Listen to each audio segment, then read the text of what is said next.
Hello guys, welcome back to PC वाला YouTube channel. And एक हफ्ते पहले जो मैंने वीडियो बनाई थी, वो मैंने वीडियो के अंदर जो चीज़ें बोली थी वो सच साबित हो चुकी हैं, वो सच सामने आ चुका है। वो जो मैंने 12th जनरेशन को लेके इंटेल की जो बातें बोली थी वो जाके फाइनली सामने आ चुकी है। तो यहाँ पे पहले तो मैं आपको सुनाना चाहूँगा मैंने क्या बोला था। तो ज़रा स्क्रीन पर आप ज़रा सुनो कि मैंने क्या बोला था पुरानी एक हफ्ते पुरानी वाली वीडियो में। इंटेल के 7 नैनोमीटर देखा था जो कि था 7 नैनोमीटर वाला जोक जो है वो आप समझ जाओगे ना। तो हो गए लीक्ड बेंचमार्क, लेकिन मैंने एक लेटेस्ट लीक और देखा था जो कि था सीपीयू जी के स्कोर का। वो जो है मैंने कहीं एक किसी और जगह पे देखा था, वो मैंने किसी वेबसाइट वगैरह पे नहीं देखा। हो सकता है जब ये वीडियो लाइव जाए तो आपको जो है वो किसी वेबसाइट पे, जो लीक वगैरह वाली वेबसाइट होती है, किसी चैनल पे जो है वो सीपीयू जी के स्कोर के बारे में भी लीक न्यूज़ देखने को मिल जाए। लेकिन जब मैंने उस सीपीयू जी के उस स्कोर का लीक देखा था तो उस वक्त वो किसी वेबसाइट पे पब्लिश नहीं हो रखा था, किसी और जगह पे पब्लिश नहीं हो रखा था। अनफॉर्चुनेटली वो जो है वो मैं उसका फोटो लेना भूल गया, तो वो मेरी फॉल्ट है। बट जो स्कोर था वो मैं आपको रफली जितना मुझे आइडिया है मैं आपको बता देता हूँ। तो AMD के जो सीपीयूज थे लेटेस्ट 5000 सीरीज के, उनका स्कोर सीपीयू जी में सिंगल कोर में अराउंड आ रहा था 600 एंड समथिंग, 650 इसी रेंज में कुछ आ रहा था, 650 640 इसी रेंज में समथिंग। लेकिन इंटेल का जो स्कोर था जो लेटेस्ट जनरेशन का, जो तुम्हारी 12th जनरेशन की जो सीपीयू आने वाले हैं उसका जो स्कोर था वो था 800 प्लस। यानी कि AMD का स्कोर था समवेयर अराउंड इन 600 रेंज और इंटेल का स्कोर था इन 800। नाउ जैसे कि मैंने उस वीडियो में बोला कि मेरे को जो है वो एग्जैक्ट नहीं पता, सीपीयू का जो भी मैंने वो देखा था वो गायब हो गया वगैरह। अब उसी सीपीयू के जिसकी मैं वीडियो के अंदर बात कर रहा हूँ एक हफ्ते पहले की, ठीक है, वही जो है वो आज लीक्स में न्यूज़ में जो है वो निकल के आया है। अगर तुम स्क्रीन पे देख पा रहे हो तो ये आज की न्यूज़ है, या फिर आप इस वीडियो को कल देखोगे तो आपके लिए ये कल की न्यूज़ होगी। तो वही सेम न्यूज़ जो है वो अब निकल के आ रही है। जैसे कि मैंने बोला था कि जो 12th जनरेशन है उसका सिंगल कोर स्कोर 800 के लाइन में था। तो आप देख सकते हो 825 जो है वो सिंगल कोर स्कोर है। एंड जैसे कि मैंने बोला था अगर आप इसे कंपेयर करते हो AMD के Ryzen के 5000 सीरीज के सीपीयू से तो उनका 600 की लाइन में आता है। तो आप देख सकते हो Ryzen का 5800X, 5950X एंड 5900X सारे के सारे जो सीपीयूज हैं वो 650 से कम के सिंगल कोर स्कोर के साथ आते हैं सीपीयू में। जबकि 12900 के जो है वो आता है 800 से ऊपर के स्कोर के साथ। अब देखो यहाँ पे जो मैंने बोला था वो बात तो देखो सच हो गई है, और वो चीज़ देखो जो मैंने उस वक्त पे जो मैंने बेंचमार्क्स देखे थे ये वही बेंचमार्क्स हैं। अब उस वक्त पे जो है वो क्या पता लीकर्स ने, जिन्होंने भी लीक किया था वो डिलीट कर दिया होगा या क्या करा होगा, लेकिन अब जो है वो सामने निकल के आ रहे हैं। मैंने इसको एडवांस में देख लिया था। नाउ अब अगर आप इसको 5950X से कंपेयर करोगे, AMD का जो टॉप एंड सीपीयू है, खतरनाक सीपीयू है, जो कि मैं अपने पर्सनल पीसी बिल्ड के अंदर लगाने का सोच रहा हूँ, भाई उस सीपीयू को ये 27% के मार्जिन से बीट करता है सिंगल कोर परफॉर्मेंस में। 27% से कितना बड़ा नंबर है 27%, जरा सोच के देखो, एक बार सोच के देखो, ठीक है। तो ये बहुत ही ज़्यादा मैं बोलूँगा बहुत ही ह्यूज नंबर है। और अगर तुम्हें पता हो कि ये जनरेशन जो है 12th जनरेशन ये अगले महीने ही आ रही है, ठीक है, तो आप लोगों को ज़्यादा कुछ लंबा इसके लिए वेट करने की ज़रूरत नहीं है। तो अगर आप कोई लेटेस्ट पीसी बिल्ड करने वाले हो ना, एक हाई एंड पीसी बिल्ड करने वाले हो, तो मे बी आपका वेट करना वर्थ इट हो सकता है। बिकॉज देखो ग्राफिक्स कार्ड का मैं नहीं कह रहा, लेकिन जब हाई एंड पीसी बिल्ड करोगे तो हाई एंड पीसी बिल्ड के अंदर मदरबोर्ड भी लगाओगे, सीपीयू भी लगाओगे और रैम भी लगाओगे।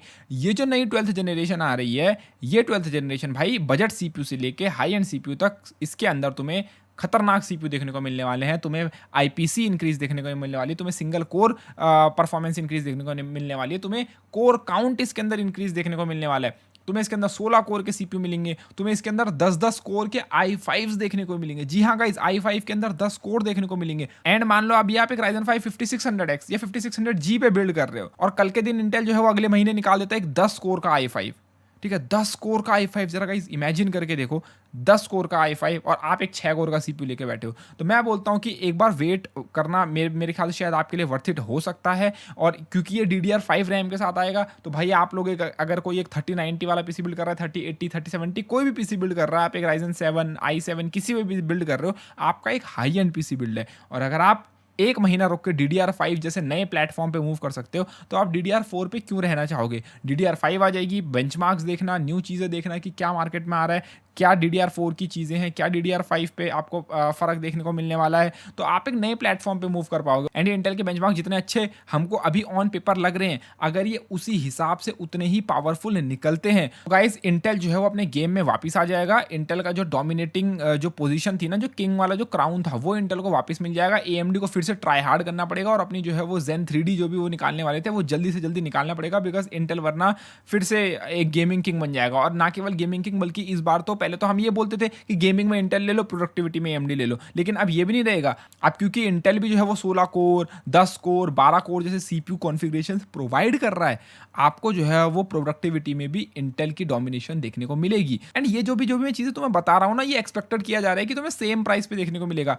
इंटेल कोई तुम्हें प्राइस एक्स्ट्रा चार्ज नहीं करने वाला, जितने पे वो पहले प्राइस रखते थे उतने पे ही हो सकता है, और हो सकता है कुछ चीज़ें तुम्हें सस्ती भी देखने को मिल जाए, क्योंकि कंपीट करना है। तो जो तुम्हारे एफ सीरीज़ के सीपीयूज़ हैं, आप में से कई लोग एफ सीरीज़ के सीपीयूज़ में इंटरेस्टेड होते हो, तो वो जो है वो एफ सीरीज़ के सीपीयूज़ को जो है चीप में बाय कर सकते हैं। उनके लिए जो है वो ज़्यादा core count, single core performance, और वो भी एक चीप में इंटेल का सीपीयू। तुम जानते हो 5600X कितना एक्सपेंसिव है, तुम जानते हो 5700G, 5600G, ये सब कितने एक्सपेंसिव सीपीयूज़ हैं। अगर इंटेल वहीं पे एक ज़्यादा कोर का सीपीयू कम प्राइस पे या फिर ऑलमोस्ट सेम प्राइस पे भी निकालता है, तो आपके लिए तो बेनिफिट है ना। आपको अगर एक मंथ वेट करके ये सब चीज़ें अगर मिल जाती हैं तो आपके लिए तो बेनिफिट है। बाकी इन सीपीयूज़ के अंदर देखो तुम्हें इनक्रेडिबल चीज़ें मिलने वाली है। तुम्हारी L3 कैश जो है वो ऑलमोस्ट तुम्हारी डबल है, और तुम्हारी जो है वो L2 कैश है वो भी डबल से ज़्यादा बढ़ा दी गई है इसके अंदर। टीडीपी एटलीस्ट ऑन पेपर तो सेम ही है सीपीयूज़ की, एंड काफ़ी हद तक जो बूस्ट क्लॉक्स हैं वो भी कई सीपीयूज़ के अंदर 5.3 गीगाहर्ट्ज़ तक तुम्हें टॉप एंड सीपीयूज़ में देखने को मिलेगी। तो ऐसा भी नहीं है कि तुम्हें क्लॉक स्पीड में जो है वो डिसएडवांटेज देखने को मिल रहा हो। नया आर्किटेक्चर है कंप्लीटली, DDR5 वाला प्लेटफॉर्म आएगा, तुम्हें नई रैम लगाने को मिलेगी, नए मदरबोर्ड्स लेने पड़ेंगे। पर वो तो तुम एक नया पीसी बिल्ड करते हो, तुम्हें वैसे भी मदरबोर्ड लेना ही पड़ता है। ऐसा तो है नहीं कि तुम अपग्रेड कर रहे हो जो तुम सेम सीपीयू के अंदर लगाओगे।